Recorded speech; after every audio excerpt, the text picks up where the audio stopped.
آیت الکرسی، اس کا تو نام بھی چونکہ معروف ہے، میں نے جو آپ کو بڑے بڑے حکمت کے موتی اور بڑے بڑے پھول آپ کو گنوائے ہیں، آیت الآیات، آیت البر، آیت الاختلاف، اور اب یہ ہے آیت الکرسی، توحید کے عظیم ترین خزانوں میں سے ہے۔ ہی سیدۃ آیات القرآن، حضور نے فرمایا یہ تمام آیات قرآنی کی سردار ہے۔ اللہ لا الہ الا ہو، اللہ وہ معبود برحق ہے جس کے سوا کوئی الہ نہیں، بڑا کیٹیگوریکل۔ الحی القیوم، وہ زندہ ہے از خود اور باخود، اس کی زندگی مستعار نہیں ہے۔ وہ جو کہا ہے کہ مانگ کے لائے تھے 4 دن، 2 آرزو میں کٹ گئے، 2 انتظار میں، عمر دراز مانگ کے لائے تھے، اللہ کی زندگی ہے اس کی از خود زندگی، کسی کی دی ہوئی نہیں، اور اس زندگی میں کوئی ضعف نہیں، کوئی کمزوری نہیں، کوئی احتیاج نہیں، آگے آ جائے گا، نہ اسے نیند آتی ہے نہ اونگ آتی ہے۔ قیوم، خود اپنی جگہ وہ زندہ جاوید ہستی ہے، اور باقی ہر شے کا وجود اس کے حکم سے قائم ہے، کوئی شے قائم نہیں ہے بغیر اس کے اذن کے۔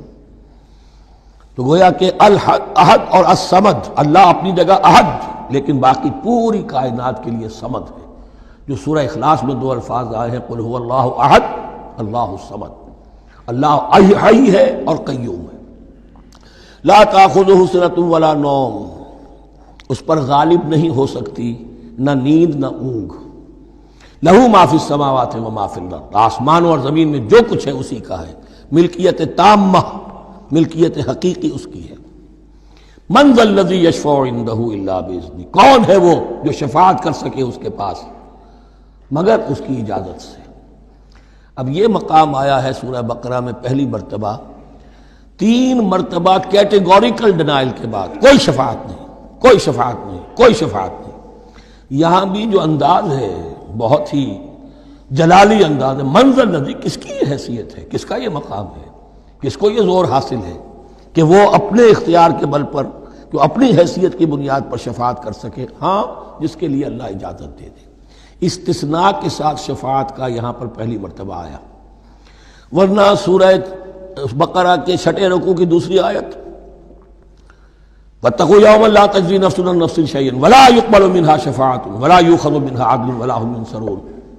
15ویں رکوع کی دوسری آیت، وَاتَّقُوا يَوْمًا لَا تَجْزِي نَفْسٌ عَن نَفْسٍ شَيْئًا وَلَا يُقْبَلُ مِنْهَا عَدْلٌ وَلَا تَنفَعُهَا شَفَاعَةٌ وَلَا هُمْ يُنصَرُونَ۔ اور اب اس سے پہلے کی آیت میں آ چکا ہے وَلَا شَفَاعَةٌ، کوئی شفاعت مفید نہیں ہوگی، لیکن یہ کہ اس میں ایک استثناء ہے۔ اب یہ ذرا باریک مسئلہ ہے کہ شفاعت حقہ کیا ہے، شفاعت باطلہ کیا ہے، تو دورہ ترجمہ قرآن میں اتنی تفاصیل کے ساتھ بحث نہیں کی جا سکتی، وہ ایک علیحدہ موضوع ہے، حال ہی میں نے اس پر اپنے درس ریکارڈ کرا دیے ہیں۔ یعلم ما بین ایدیہم وما خلفہم، وہ جانتا ہے جو کچھ ان کے سامنے اور جو اس کو پیچھے ہے۔ عام طور پر دنیا میں ہم سفارش کرتے ہیں تو کہتے ہیں کہ بھئی میں جانتا ہوں اس شخص کو بہتر، اصل میں جیسا کچھ یہ نظر آتا ہے ویسا نہیں ہے، یا جیسا کچھ فیکٹس آن دی فائل آ گئے ہیں وہ بڑے ہی ڈیسیونگ ہیں، اصل حقائق کچھ اور ہیں اس کیس کے، وہ میں آپ کو بتاتا ہوں۔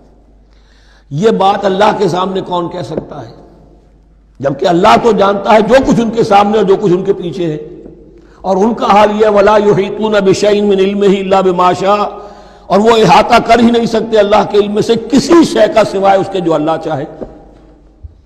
باقی ہر ایک کے پاس علم جو ہے اللہ کا عطائی علم ہے، دیا ہوا علم ہے، محدود علم ہے، بڑے سے بڑا رسول ہو، بڑے سے بڑا ولی ہو، بڑے سے بڑا فرشتہ ہو۔ لا علم لنا الا ما علمتنا، ہم پڑھائیں 4 رکوع میں، تو کون کہہ سکتا ہے؟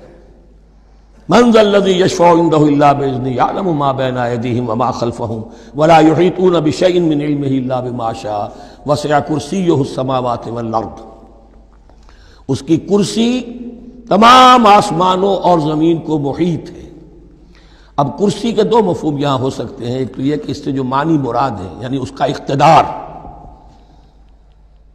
اس کی قدرت، اس کا جبر، اس کا اختیار، یہ اتھارٹی پوری کائنات کو۔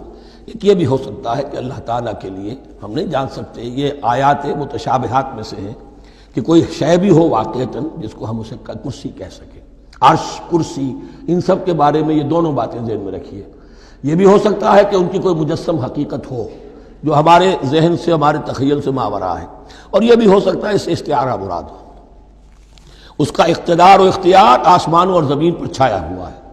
ولا یعودہ حفظہما، اور اسے تکان تاری نہیں ہوتی، اس پر گراں نہیں گزرتا ان دونوں کا تھامنا، ان دونوں کی حفاظت، آسمانوں کی اور زمین کی۔ وہو العلی العظیم، اور وہ العلی ہے، بلند و بالا، اور عظیم ہے، بڑی عظمت والا۔ یہ آیت الکرسی سیدۃ آیات القرآن، تمام آیات قرآنی کی سردار، اور توحید الہی کا ایک بہت بڑا خزانہ۔